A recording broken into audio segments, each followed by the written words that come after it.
कालिया को उन्होंने चेस्टाइज किया तो कालिया वहाँ से भागा, जहाँ पे भी रहता था। तो उसने आके यमुना में शरण ली कि यहाँ पे गरुड़ जी उनको आके तंग नहीं कर सकता। तो फिर जब हमको पता स्टोरी कि कैसे उन्होंने जितना भी पोल्यूशन था यमुना का उन्होंने काला किया, उनकी गायें उनको मरी, उनके ग्वाल वाले वो मरे, ऐसे करके। तो भगवान ने ये लीला खेली कि यहाँ पर ही ट्री था जो कदम्ब ट्री, अगर आप देखेंगे भगवान ने उसके ऊपर चढ़ के अपने चरण चिन्ह उस पर लगाए और उसकी सबसे ऊंची डाली पर छलांग मारी थी। मारने के बाद कालिया को प्रताड़ित किया, उसको फिर बोला कि तुम यहाँ से चले जाओ, फलाना करके उसको आदेश दिया। तो जब कालिया यहाँ से जा रहा था तो भगवान ने उसको बोला तुम पीछे मुड़ के देखना मत, बिल्कुल इसको मत करो, तुम पीछे मुड़ के मत देखना यहाँ पे, क्योंकि अब तुम्हारा यहाँ से जाने का टाइम आ गया। तो कह रहे कि अगर मैं यहाँ से बाहर निकलूँगा गरुड़ जी हैं मारेंगे मेरे को, खा जाएंगे। कहते नहीं, क्योंकि मेरे जो चिन्ह है तुम्हारे सर के ऊपर हैं, गरुड़ जी इसको देखेंगे तुमको कुछ नहीं बोलेंगे। तो यहाँ से निकल के कालिया वो गया फिजी आइलैंड में, फिजी में रहता है। फिजी जो है कि एक बहुत बड़ा आइलैंड है, कंट्री भी है, तो वो उसी एरिया में रहता है वो, मगर वो अब वो भगवान का भक्त हो गया। तो अभी हमारा वहाँ पे टेंपल है, उसका नाम है इस्कॉन, क्या है, कृष्ण कालिया टेंपल, कालिया कृष्ण टेंपल नाम है उस आइलैंड पे है, हमारा इस्कॉन का टेंपल है। तो जब वो यहाँ से जा रहा था भगवान से बोला तुम पीछे मुड़ के मत देखना, मगर उसने बोला यार मैंने इतने साल यहाँ पे बिताए हैं, इतना को मैं एक बार देख तो लूँ जाते जाते, मुझे पता मुझे फिर दोबारा यहाँ पे आना नहीं है। मगर भगवान से बोलता अगर तुम देखोगे पीछे मुड़ के तो तुम्हारा पूरा का पूरा शरीर स्टोन का हो जाएगा। तो यहाँ पे थोड़ी ही दूर में एक प्लेस है, उसका नाम क्या है, क्या है, जैत है, जैत करके वहाँ पे जगह है। तो वहाँ पे कालिया का स्टोन का फोटो है, मतलब उनका टेंपल बनाया हुआ है। यहाँ पे एक फाउंडेशन है, उसका नाम है ब्रज फाउंडेशन। अगर आप स्थान पे देखेंगे तो ये जो फाउंडेशन है ये राधानाथ महाराज के जो शिष्य हैं ना, इंडस्ट्रियलिस्ट लोग हैं जिनके बहुत ज़्यादा पैसा है, बॉम्बे से हैं, दिल्ली से हैं। तो एक बार आए थे तो उन्होंने महाराज से बोला कि महाराज हम आपकी कुछ सेवा करना चाहते हैं। तो महाराज ने बोला ठीक है, आप लोगों के पास धन है, वृंदावन में जितनी भी लीला स्थली है ना उनको अच्छे से आप ये करो, मेंटेन करो। जो भी स्टोन्स वगैरह आप देख रहे हैं ना, अच्छे से उनको मेंटेन किया हुआ है। उसमें देखना हर जगह लिखा हुआ ब्रज फाउंडेशन करके है। तो उन्होंने वहाँ पे बनाया था। जब उन्होंने बताया कि वहाँ पे काम शुरू करा तो उन्होंने सोचा कि चलो ये जो स्टोन है कालिया का, पहले वहाँ पर ऐसे था, कूड़ा कचरा डर्टी पानी था, ये सब था।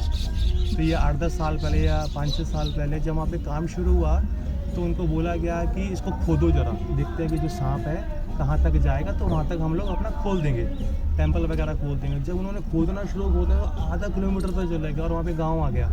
तो लोगों ने बताया कि नहीं, ये जो कालिया था ये 8.5 किलोमीटर 9 किलोमीटर दूर तक का था, इतना छोटा सांप नहीं। अगर आप खोदने के टाइम पे जाएंगे तो आप सारा का सारा खोद देंगे। फिर उन्होंने क्या किया, उन्होंने ढक दिया, सिर्फ उसके मुँह के ऊपर ही वो बना दिया, छोटा सा टेम्पल बनाया।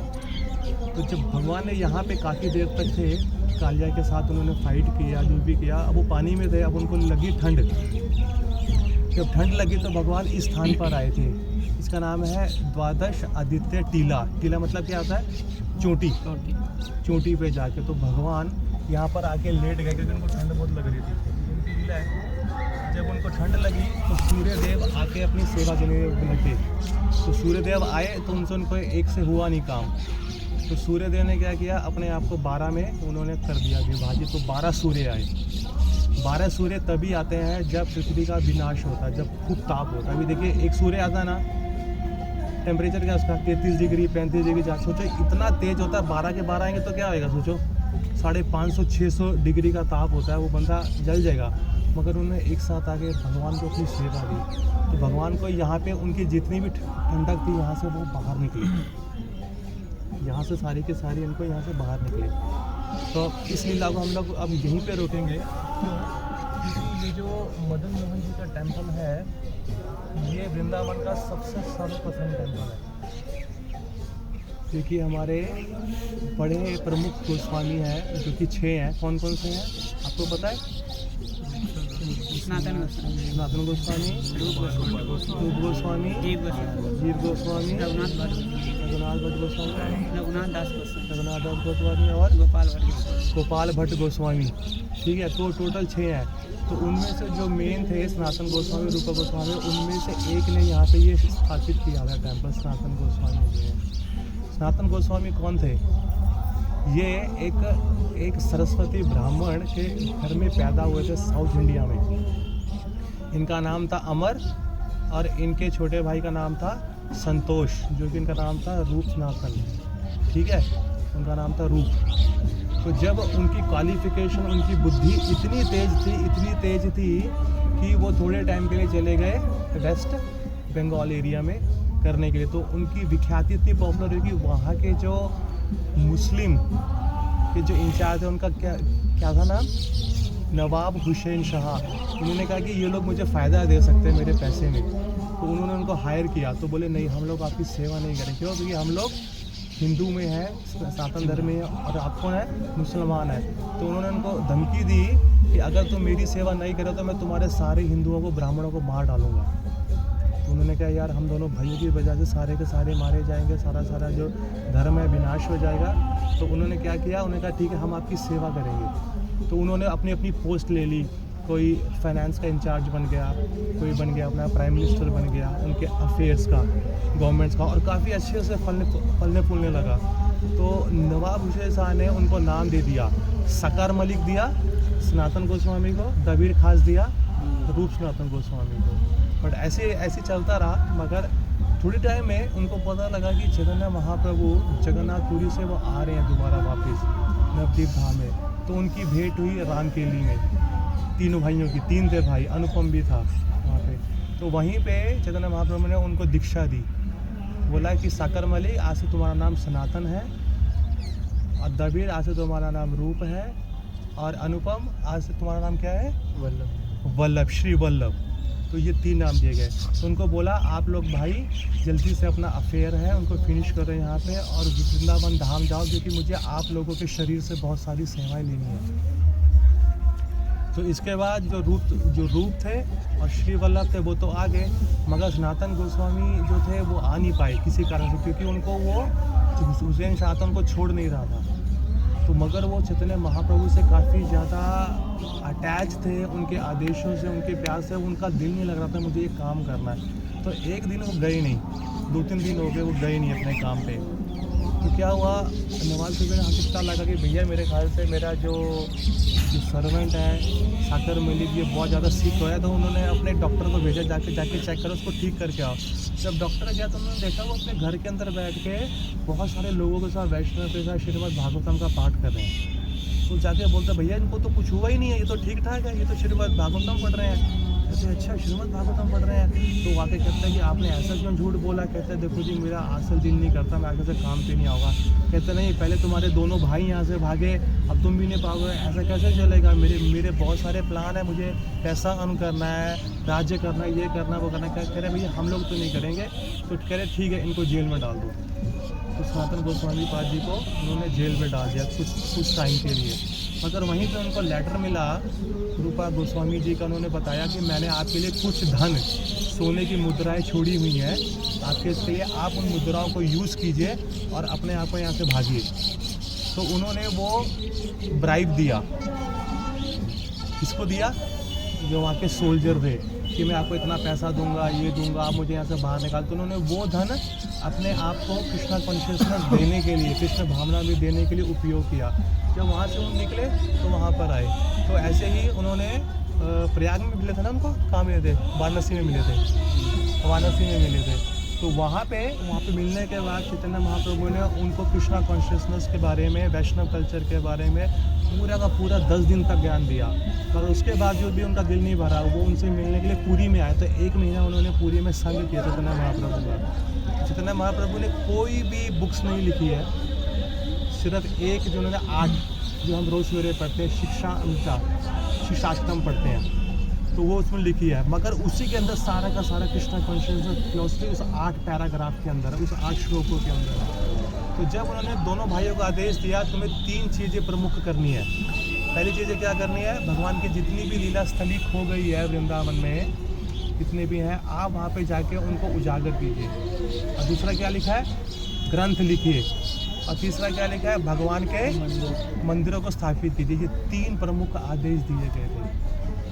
तो उन्हीं आदेशों का पालन करते हुए सनातन गोस्वामी, रूपा गोस्वामी और जितने भी थे वो धीरे धीरे करके यहाँ वृंदावन में आने लगे। तो वो अलग अलग दिन अलग अलग पेड़ों पे अलग अलग स्थानों पे जाते थे। तो बताते हैं कि ये जो अलग अलग जो लोकल लोग हैं वो अलग अलग बताते हैं कि राधा मदन मोहन जी कैसे आए थे। इनसे पहले इनका नाम था मदन गोपाल, इनका नाम था मदन गोपाल, नाम था मदन मोहन जी के दिनों से पहले। तो ये मदन गोपाल जो कौन थे, ये बताते हैं कि श्री अद्वैताचार्य जी जब यहाँ पर थे वृंदावन में, तो ये उनको ये डीटीज मिले थे। जो एक्चुअल डीटीज है हमारे 3 हैं, जो कि प्रमुख है, जो कि ये ब्रजनाथ जी। ब्रजनाथ जी कौन थे, भगवान श्री कृष्ण के पोते थे, परपोते थे ना, परपोते थे इनके। तो उन्होंने ये खुद अपने हाथों से इन विग्रह को बनाया था 5000 साल पहले। तो मगर समय के काल में ये सब खो गए थे, इधर उधर खो गए थे यहाँ वहाँ। तो जब ये अद्वैताचार्य जी को मिले, अद्वैताचार्य ने इनकी सेवा वगैरह पूरी करनी शुरू करी, वो सब करना शुरू करा। तो जब उनको मायापुर जाना हुआ, बंगाल जाना हुआ, तो उन्होंने अपने एक सेवक को दे दिया था, एक जिन्होंने इनिशिएशन दिया था कि अब आप इन्हें संभालिए। उनका नाम था मदन गोपाल। तो उनके वहाँ से ये निकले, एक चौबे थे, चौबे फैमिली थी, चतुर्वेदी फैमिली थी, मथुरा में है, पुरुषोत्तम चौबे नाम था उनका। तो उन्होंने इनकी सेवा करी थी अपनी फैमिली के साथ मिलके। तो जब सनातन गोस्वामी वहाँ पर आए रहने के लिए, उन्होंने भगवान के दर्शन किए, बहुत ज़्यादा देखा कि लाइट वैसा वैसा। तो उन्होंने ये देखा कि चौबे की जो फैमिली थी वो कोई रूल्स एंड रेगुलेशन फॉलो नहीं अपने करती थी, कि उनकी जो वाइफ है एक हाथ में ब्रश कर रही है, भगवान के लिए कुकिंग कर रही है, बच्चे लोग हैं वो डीटी के साथ खेल रहे हैं, डीटी के साथ सो रहे हैं, ऐसा वैसा। सनातन गोस्वामी लगा कि भैया ये तो भगवान है, इनके तो अच्छे से रूल्स हैं, रेगुलेशन के साथ पूजा होनी चाहिए। तो उन्होंने बताया पैसे से कीजिए। तो उसी दिन चौबे की वाइफ और चौबे जी को और सनातन गोस्वामी जी को सपना आया सेम रात को कि भगवान बोल रहे हैं कि अब मैं सनातन गोस्वामी जी के साथ रहना चाहता हूँ। बट मुझे अच्छा लगता है कि चौबे और चौबे की जो फैमिली है वो मुझे किस प्रकार से डील करते हैं अपने बेटों की तरह। रूल्स और रेगुलेशन मेरे को नहीं चाहिए, वो मुझे अपने प्यार से खिलाते हैं, पिलाते हैं, उनके साथ मैं खेलता हूँ, बहुत खुश हूँ, मगर अब मैं तुम्हारे साथ वृंदावन में रहना चाहता हूँ। तो उनके आदेश से मदन मोहन जी को लेकर वो यहाँ पर आए। अभी देखिए जो साधु संत लोग होते हैं ना, वो किसी सिटी में जाके या ऐसी वैसी जगह में जाके भजन नहीं करते हैं, वो एकदम शांत वातावरण ऊंचे टीले में जाके करते हैं, क्योंकि वहाँ पे जो कर्मी लोग होते हैं ना वो चढ़ने का साहस नहीं करते हैं। देखिए कितने सारे कर्मी लोग, गोड़ों में दर्द है, यहाँ जा रहे इतनी ऊपर कौन चलेगा, मैं दूर से भगवान को देख के निकल लेता हूँ, तो ऐसे करते हैं। तो कर्मी लोगों को क्या चाहिए, साधु संतों से आशीर्वाद चाहिए, पैसा चाहिए, सब चाहिए। तो यहाँ पर आके जहाँ पे हमने भी देखा भजन करा उन्होंने यहाँ पे, क्यों, क्योंकि साधु संतों को खाली 2 ही चीज़ चाहिए, पेड़ है, सोने के लिए सब चाहिए, अपना जो नहाने धोने के लिए, अपनी साथ क्रिया करने के लिए सुंदर नदी चाहिए, और माला जपने के लिए सुंदर वातावरण चाहिए। अभी आप जो देख रहे हैं ना ये बिल्डिंग प्रॉपर्टीज़, अब सोचो 500 साल पहले या 50 साल पहले भी ये सब कुछ भी नहीं था, कुछ भी नहीं था।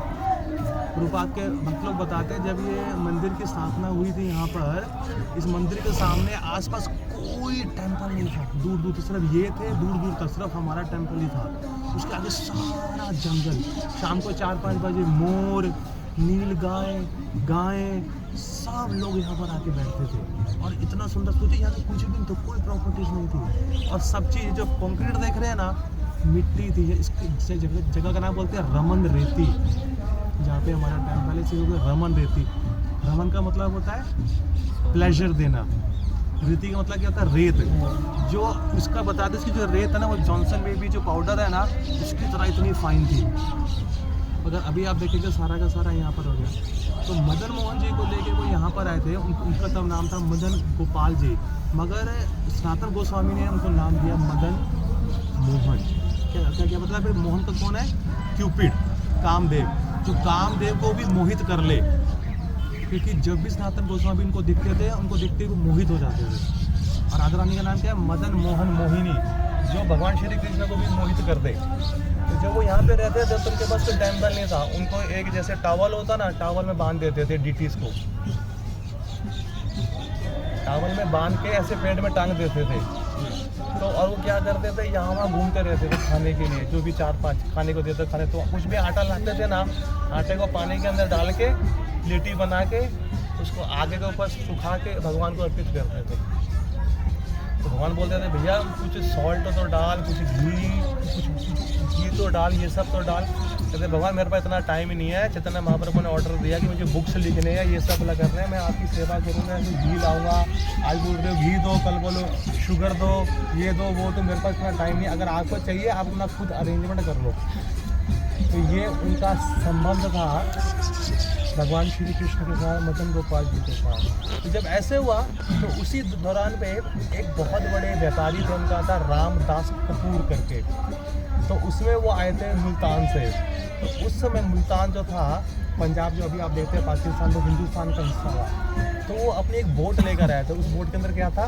नमक, बहुत सारा नमक। वो बहुत बड़े थे व्यापारी। जब वो यहाँ पर ही आए, यहीं सामने ही उनकी बोट फंस गई रेत में। और उनको डर हुआ कि भैया मेरी सारी की सारी बोट फंस गई है, मेरे पास नमक है, मेरा सारा का सारा माल खराब हो जाएगा, तो मैं क्या करूँगा? तो प्रार्थना कर रहे थे कि कैसे हो जाए। उन्होंने देखा कि यमुना के किनारे में एक ग्वाला बैठा हुआ है, छोटा सा बालक। और लोग बताते हैं वो ग्वाला का कोई नहीं थी, मदन मोहन जी ही थे। तो बोले कि लाला मैं बहुत बड़ी मुसीबत में हूँ, मैं जा रहा हूँ यहाँ आगरा जा रहा हूँ अपना माल अपना बेचने के लिए, मेरा माल यहाँ फंस गया है, तो मुझे 4-5 लोग चाहिए। कहिए मेरे को कोई हेल्प करो, कोई है यहाँ पे? कह रहे देखो मेरे को तो नहीं पता, मगर उस किले में ना एक साधु रहता है, आप साधु से जाके बोलो, साधु आपकी हेल्प करेगा। तो यहाँ पर आता है वो साधु कौन था? श्रीला सनातन गोस्वामी पाद जी। तो जब उनसे मिलता है कि देखो भैया मैं तो बूढ़ा आदमी हूँ, मेरे में इतनी जान है नहीं, मैं आपकी मदद कर नहीं पाऊँगा और मेरे पास कोई हेल्प भी नहीं है। आप ऐसा करो, मेरे विग्रह है श्री मदन मोहन जी, आप इनको जाके प्रार्थना कर दो। तो वो इंटेंशनली भगवान से प्रार्थना करने लगा कि भगवान मैं तो व्यापारी आदमी हूँ, मेरा इतना सारा माला फंसा हुआ, कुछ मुझे बता, मदद करो। तो उसी बता रहे कि पता नहीं कहाँ से घने बादल आए और इतनी जोर से बरसे कि यमुना जी का पानी ऊपर उठ गया। उसकी रेत में जो उसकी नाव थी ना, ऊपर उठ गई पानी में। तो जब वो आया तो उन्होंने बोला कि आपकी दया नारायण गोस्वामी जी, मेरा माल बच गया, मैं आते हुए आपको कुछ दान दूंगा। तो उन्होंने बोला कि ठीक है। तो जब वो माल आया बेच के वापिस आया, यहीं पे रुका, उन्होंने बोला मुझे क्या चाहिए? कहते ठीक है, अगर तुम कुछ देना ही चाहते हो, ये मदन मोहन जी का मंदिर बना दो। तो उन रामदास कपूर जी ने ये मदन मोहन जी का मंदिर इतना सुंदर अभी आपको देख। मगर ये बताते हैं कि जब 1680 में या 1700 के बीच आसपास जब औरंगजेब आया था यहाँ पे, उन्होंने हमारे जितने भी मेन डीटी थे, राधा मदन मोहन जी, राधा गोपीनाथ जी वगैरह, इस वृंदावन में उन्होंने अटैक कर लिया, क्योंकि वो टेक ओवर कर रहा था कि हिंदुओं को मार देंगे, सनातन धर्मियों को मार देंगे। तो इन दिनों में इसके जो चूम्बर है ना, ये देखिए, ये सब उसने तोड़ दिए थे। क्योंकि जो एनवियस लोग होते हैं ना, वो किसी का घर देख नहीं सकते कि मेरा घर की ऊंचाई उसके घर की ऊंचाई से ऊपर है। यहाँ तक कि वो भगवान से भी ज़्यादा एनवी था, तो उसने ये सब तोड़ दिया था और वो बाकी डीटीज को भी तोड़ रहा था। तो क्या हुआ, तो यहाँ के जितने भी गोस्वामी लोग थे, जो दूसरे लोग थे, उन्होंने हमारे जो मेन डीटीज थे, मदन मोहन जी, गोपीनाथ जी और राधा गोविंद जी, इनको हटा के राधा कुंड में छुपा दिया गया था, राधा कुंड में। तो जैसे जैसे समय बीता तो वहाँ से हमारे जितने भी मेन डीटीज थे वो चले गए हमारे जयपुर में। जो असली जो डीटी हैं, जो कि ब्रजनाथ जी ने बनाए थे, वो हमारे जयपुर में अभी जो है, इनको इंग्लिश में बोलते हैं रेप्लिका, मतलब डुप्लीकेट। मगर यहाँ के लोगों को अच्छा नहीं लगता, हम लोग ये बोलते हैं ये उतने ही पावरफुल हैं जितने ओरिजिनल डीटी है, मगर ये ओरिजिनल है नहीं, मगर ये उतने ही पावरफुल जितने ओरिजिनल डीटी है। हमारे ओरिजिनल जयपुर में है। जो मदन मोहन जी है वो हमारे जयपुर में गए थे। वहाँ की जो राजा थे स्वयं मान सिंह, उनकी पुत्री थी प्रिंसेस, उनकी शादी करौली के एक प्रिंस से हुई। अगर आप देखेंगे उनकी शादी करौली में, मगर वो इतना ज़्यादा अटैच थी राधा मदन मोहन जी से कि उनसे उनका सेपरेशन हो नहीं आता। कहते नहीं मुझे डाउरी में यही चाहिए, मगर उनके बोले कि नहीं हमारी भी डीटीज हमको भी चाहिए। तो उनके पिताजी ने बोला कि चलो एक गेम खेलते हैं। उन्होंने 10-12 डीटीज को बनाया। बोले कि बेटी आप आंखें बंद करो और इनमें से जिस असली मदन मोहन को चूज़ करोगे ना, तो हमें पता लगेगा आपका असली प्यार उनके साथ है। तो उन्होंने भगवान को आंखें बंद करी, उनको चूज़ किया, बोले यही असली विग्रह है राधा मदन मोहन का। तो राधा मदन मोहन जी वहाँ से निकल के जयपुर से दे केम टू करौली। तो करौली में ही अब वो यहाँ पे रहते हैं। तो अब इनको बताया जाता है कि जब नए नए भक्त होते हैं, जो नई नई भक्ति शुरू करते हैं, इनको बताया जाता है ये हमारे संबंध संबंध बनाने वाले हमारे डीटीज हैं, क्योंकि जो संबंध हम अपना भगवान से भूल चुके हैं ना, भगवान श्री कृष्ण से, ये जो डीटी है ये हमारा खोया हुआ संबंध उनसे स्थापित करते हैं। और एक दूसरा स्टेप आता है अभिधेया। अभिधेया मतलब कि प्रोसेस क्या है, उसके डीटीज कौन है? राधा गोविंद जी। और परियोजना मतलब गोल, कि हमारा गोल कौन से डीटीज पे आता है, इस पे हमारे पाना है, माला करने का क्या मतलब है, हमारे गोल कौन है? राधा गोपीनाथ जी। तो 3 स्थानों पे हमारी जो फिलॉसफी है, वैष्णव फिलॉसफी, वो स्टैंड करती है। पहला है हमारा जो खोया हुआ संबंध है उसको स्थापित करना, उसके लिए हम प्रार्थना करते हैं राधा मदन मोहन जी को, हमारी अच्छे से भक्ति हो सके, हमारा प्रोसेस अच्छे से दृढ़ सके, हम उसकी प्रार्थना करते हैं राधा गोविंद जी को। और हमारा गोल है जो कि हम प्राप्त कर सके वो है राधा गोपीनाथ जी। तो जो हमारे सनातन गोस्वामी पाद जी थे, उन्होंने इनकी स्थापना, सबसे पहले विग्रह थे यहाँ पे वृंदावन। तो ऐसे ही उन्होंने अलग अलग स्थानों पे यहाँ पे रहे, उन्होंने भजन किया। तो इसके बाद जब उनको शरीर त्यागने का टाइम हुआ, उन्होंने अपना शरीर त्यागा था गोवर्धन पे।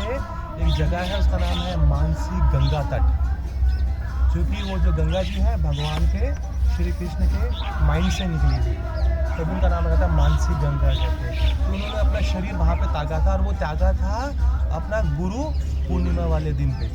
तो यहाँ के जो लोग हैं ना, जब गुरु पूर्णिमा सेलिब्रेट करते हैं तो वो सनातन गोस्वामी जी को अपनी ऑफरिंग करते हैं। तो उनका जो पार्थिव शरीर था, उनका जो आध्यात्मिक शरीर था, वो वहाँ से लाया गया प्रोसेशन पे, और यहीं पर ही साथ में ही उनकी समाधि है, तो वहाँ पे उनको विराजित किया गया। उनकी भजनस्थली भी वहीं थी। क्यों? क्योंकि वो चाहते थे, उनकी इच्छा थी कि मेरी जो समाधि है वो मेरे इष्ट देव राधा मदन मोहन जी के साथ ही हो। तो यहाँ पे हम लोग जाएंगे थोड़ी देर के लिए, वहाँ पे देखेंगे कि समाधि है। और समाधि के साथ में एक समाधि और है, उसका नाम है ग्रंथ समाधि। उसका क्या नाम है? ग्रंथ मतलब शास्त्र। तो ये 6 के 6 जो गोस्वामी थे, इन्होंने भगवान श्री कृष्ण और राधा रानी के ऊपर इतना क्लोज, और उनकी जो रासलीला है उसके बारे में इतना इंटीमेट पास्ट टाइम इन्होंने लिखा था। मगर उसको लिखने के बाद इनको ध्यान में आया कि कलयुग के लोग इसको अच्छे से डाइजेस्ट नहीं कर पाएंगे, वो इसको किसी गलत तरीके से प्रस्तुत करेंगे, तो बेटर है कि ये उन लोगों के हाथ में पढ़नी ही चाहिए। अभी जो हमने छोटे मोटे जो डाले हैं ग्रंथ लिखे हैं, अभी उनको पढ़े, अपना जो फाउंडेशन है, बेस है, उसको स्ट्रॉन्ग बनाए, इसको रहने देते हैं। उन्होंने क्या किया, उन्होंने उस गड्ढा खोदा, जितने भी थे सारे ग्रंथ उन्होंने उस पर लिखे थे, लीफ पे लिखे थे, उन्होंने उस पर डाला, उसके बाद उनकी समाधि बना दी, उसको बनाया गया ग्रंथ समाधि। सनातन गोस्वामी के जो प्रमुख, उन्होंने बहुत सारे ग्रंथ लिखे, उनमें से जो मेन है वो है बृहद भागवतामृत और हरि भक्ति विलास। उनके अंदर ये लिखा है कि वैष्णव कौन होता है, उसका सदाचार क्या होता है, ठीक है, और उसके जो क्वालिटी नहीं है वो क्वालिटी कैसे भी डेवलप कर सकता है, उसका दूसरे वैष्णव के साथ कैसा संबंध चाहिए, उसका डीटीज के साथ कैसा संबंध होना चाहिए, और वो अपने अंदर दिव्य गुण कैसे ला सकता है। तो इतने सारे ग्रंथों को लिखा था। और जो उनके जो छोटे भाई थे रूप गोस्वामी जी ने, उन्होंने एक बहुत सुंदर ग्रंथ लिखा, भक्ति रस अमृता सिंधु। और जब उन्होंने वो ग्रंथ लिख रहे थे तो उन्होंने इंट्रोडक्शन में बहुत सुंदर लिखा कि ये जो ग्रंथ है भक्ति रसामृत सिंधु, ये मैं अपने बड़े भाई की प्रसन्नता के लिए लिख रहा हूँ। क्योंकि जब भी कोई आचार्य, जब भी कोई भक्त अगर ऐसे भी ग्रंथ लिखता है ना, तो वो अपनी पॉपुलैरिटी के लिए नहीं लिखता है कि मेरा नाम हो, मेरा काम हो, मुझे पैसे आए, मेरे अकाउंट में लोग मेरे बारे में जाने, मुझसे साइन ले, ऑटोग्राफ नहीं। वो भगवान की प्रसन्नता के लिए, उनका नाम फैलाने के लिए, अपने गुरु की प्रसन्नता के लिए लिखते हैं। तो तब उन्होंने ये चीज़ लिखा था, ये ग्रंथ लिखा था यहाँ पे। अरे एक छोटा सा पास टाइम है, इसके बाद मैं बंद करूँगा कि एक बार रूपा गोस्वामी जी की इच्छा हुई कि सनातन गोस्वामी अपने बड़े भाई के लिए कुछ कुकिंग करें। तो वो उन लोगों के पास ना तो घर है, किचन है, ना दूध है, ना दही है, ना चावल है, कुछ भी नहीं है। मगर उनका एक शुद्ध इच्छा हुआ कि मैं अपने बड़े भाई के लिए कुछ कुक करूं। तो उनका अच्छा कि मैं अपने बड़े भाई के लिए स्वीट राइस कुक करूं। तो अब कह रहे हैं कि अब सामान कहाँ से आएगा। तो ऐसे ही वो माला वाला अपना कर रहे थे, तो एक लाली आई छोटी सी। वो लाली ने भगवान रूपा गोस्वामी जी को दूध दिया, शक्कर दिया और चावल दिया और बोला आप इसे अब बना लीजिए। तो लाली पत्थर को कैसे पता लगा? कहती मैं यहीं पे घूम रही थी, मैंने आपको देखा कि आप लोग रोज़ कुछ नया नया खाते वाते तो है नहीं, यहाँ वहाँ मांग के खाते हैं। मैं सोचा कुछ आपको कुछ एक्स्ट्रा दे के जाऊँ, बट एनीवे वो दे के चले गए। जब उन्होंने अच्छे से कुक किया और जब अपने बड़े भाई सनातन गोस्वामी को जो दिया, और जब सनातन गोस्वामी उस खीर को खाया, उनकी आंखों से अश्रु गिरने लगे। उन्होंने कहा कि ये खीर इस दुनिया की है ही नहीं, इस भौतिक जगत की ये खीर है ही नहीं, ये कहाँ से है? ये रूप सनातन अपने रूप जी मुझे बताओ आपने कहाँ से बनाया? तो उन्होंने बताया कि सवेरे एक लाली आई थी, तो उनको अरे बाप रे वो लाली और कोई नहीं, श्रीमती राधा रानी थी। कहते ये स्पिरिचुअल वर्ल्ड से दूध आया है, स्पिरिचुअल वर्ल्ड से चावल आया है, स्पिरिचुअल वर्ल्ड से चीनी आई है, और ये स्पिरिचुअल वर्ल्ड की ही खीर है। ये सुंदर सा पास टाइम था यहाँ पे सनातन गोस्वामी। ठीक है, अगर किसी का कोई प्रश्न वगैरह तो बताइए, मैं कुछ उत्तर देने का प्रयास करूँगा। लीला स्थलियों में तो हमें अपने आचार्य लोगों से बहुत जोर के प्रार्थना करनी चाहिए कि हमारा जो मन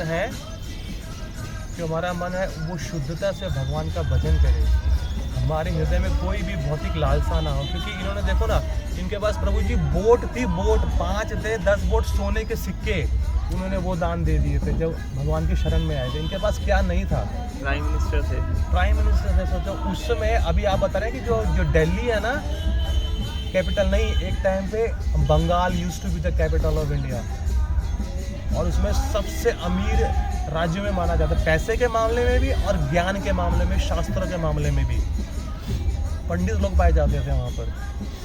तो हम लोग ऐसे आचार्यों से प्रार्थना क्यों ना सोचो, इनके पास इतने पैसे थे, इसके बाद उन्होंने छोड़ दिया क्यों? क्योंकि उनको बहुत ही हायर टेस्ट मिला था। एक स्टोरी और मैं बताता हूँ। एक बार एक आदमी था भौतिकवादी, उसने भगवान श्री कृष्ण का भजन किया, भगवान शिव का किया उसने भजन जोड़ के। कहते कि आपके पास जो भी बेस्ट चीज़ है ना मेरे को दे दो।